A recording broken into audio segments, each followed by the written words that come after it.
Good evening, everyone. Today, back with Diary of a Wimpy Kid, but it's a new one. Diary of a Wimpy Kid and Cabin Fever by Jeff Kinney. Well, it is also an international best-selling series. Let's start. To Ticino, November, Saturday. Most people look forward to the holidays, but the stretch between Thanksgiving and Christmas just makes me a nervous wreck. If you make a mistake in the first 11 months of the year, it's no big deal. But if you do something wrong during the holiday season, you're gonna pay for it. Maybe you've gotten more presents if you hadn't pinched your brother last week. It's too much pressure. Be on your best behavior for a whole month. The most I can really handle is 6 or 7 days in a row. So if they move Thanksgiving to the week before Christmas, it would be fine for me. Kids whose family don't celebrate Christmas are lucky because they don't have to stress whenever they do something wrong at this time of the year. In fact, I have a few friends in that category who I think act a little jerky around now just because they can. Oops, trip. The thing that really makes me nervous is the whole Santa issue. The fact that he can see you when you're sleeping and knows when you're awake really creeps me out. So I've started wearing sweatpants to bed because I really don't need Santa seeing me in my underwear. I'm not really convinced that Santa has the time to keep an eye on you 24 hours a day.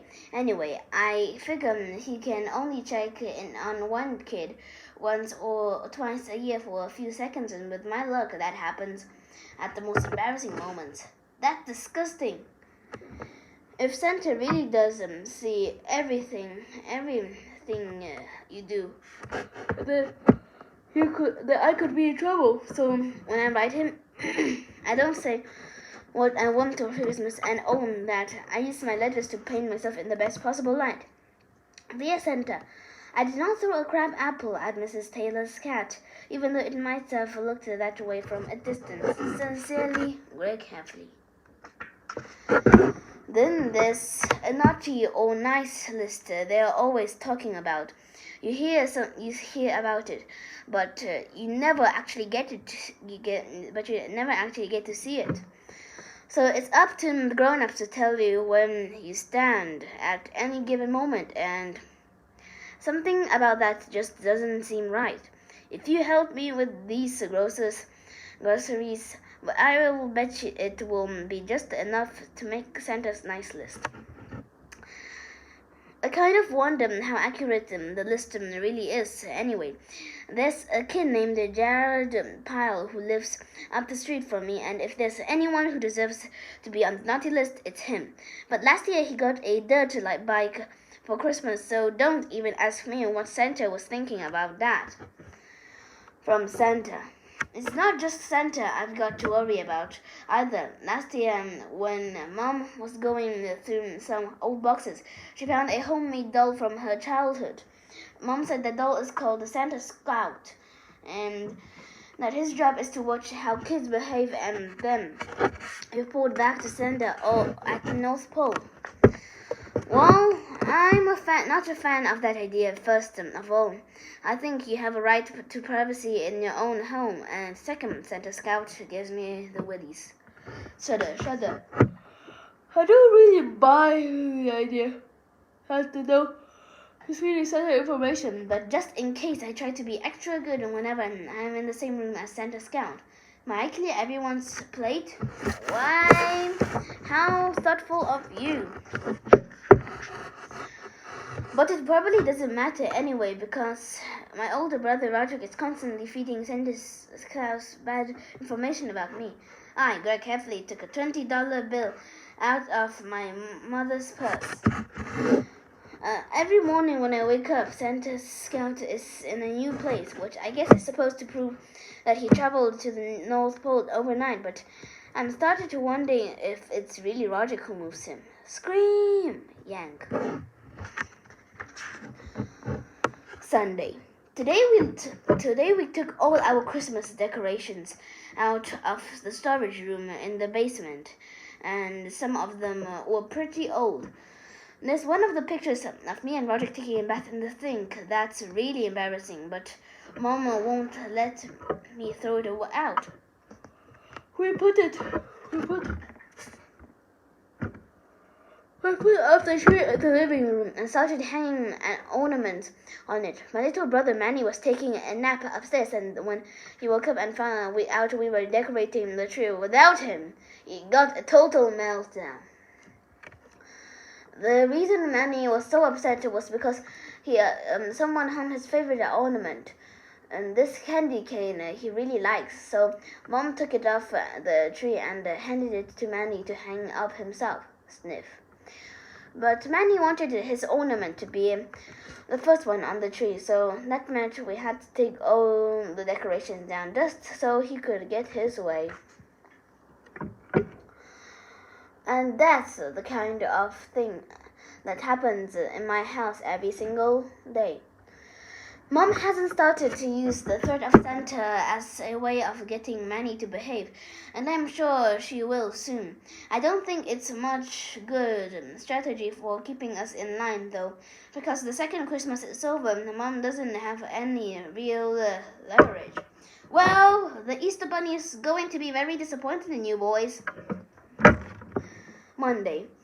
Right before Thanksgiving break, there was a contest at school to see who could came up with the best anti-bullying slogan, and the grand prize was a pizza party for the winning team.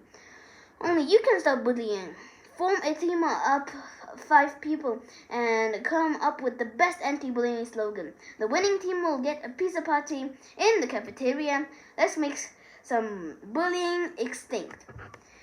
Everyone wanted that pizza party, and the people didn't care what they had to do to win it. 2 groups of girls in my grade came up with slogans that were really similar, and each group accused the other one of stealing their idea. Bullies are meanies. Bullies are mean. The whole spun out of control, and eventually the vice principal had to stop from turning into a full-scale riot. Our school only has one legitimate bully this year anyway, and his name is Dennis Root, and with the signs and posters, I'm pretty sure the message is getting through to him. Stop bullying now. No bully zone. Bulldoze bullying. The day before Thanksgiving, there was a big anti-bullying assembly, and everyone in the auditorium was looking at Dennis the whole time. I kind of felt sorry for him, so I tried to make him feel better. Even though Dennis is the only really bully in our school this year, we had a bunch of them last year. People were constantly getting picked out at recess, so the teacher set up a station.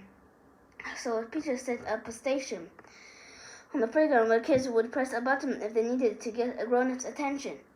Tell the teacher station. Press button for help.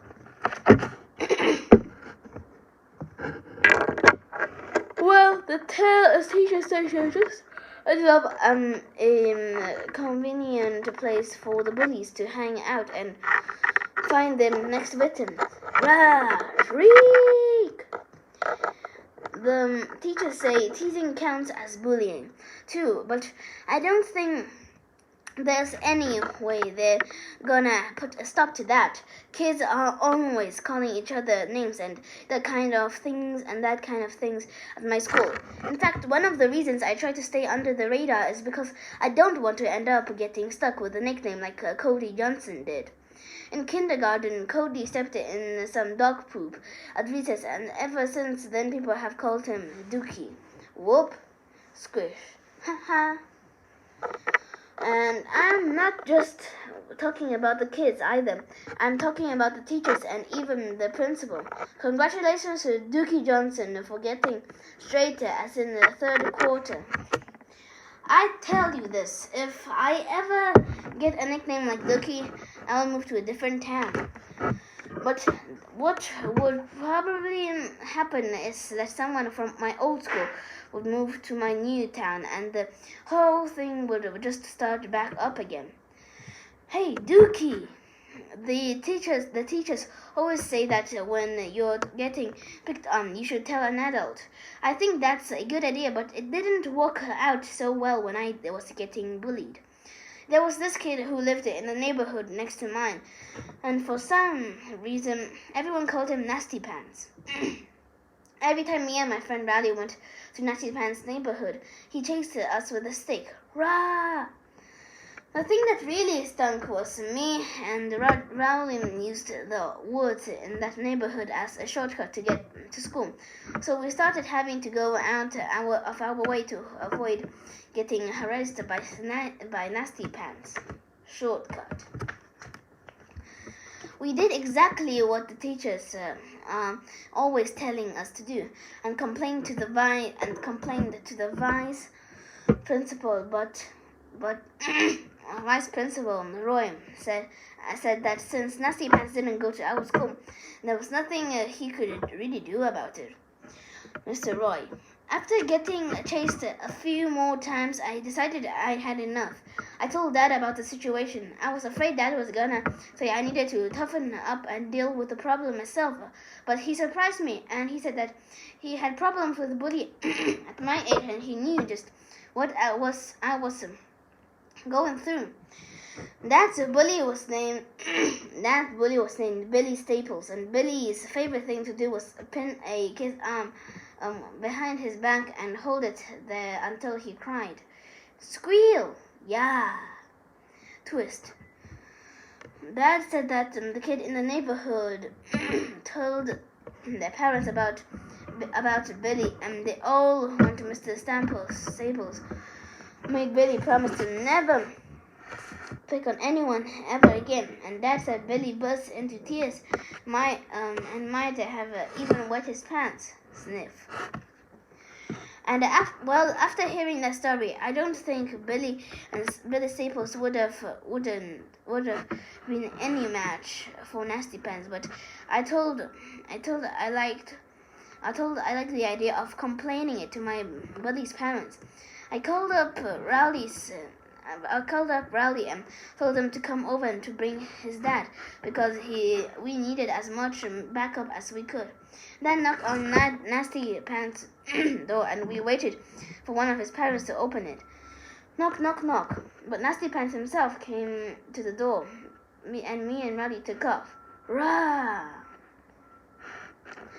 I guess I should have described Nasty Pants to Dad, because it took him a while to understand what the kid who came to the door was the one who was causing us all the trouble.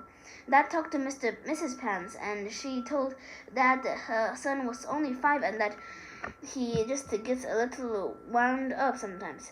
You smell like a dirty diaper. P.U.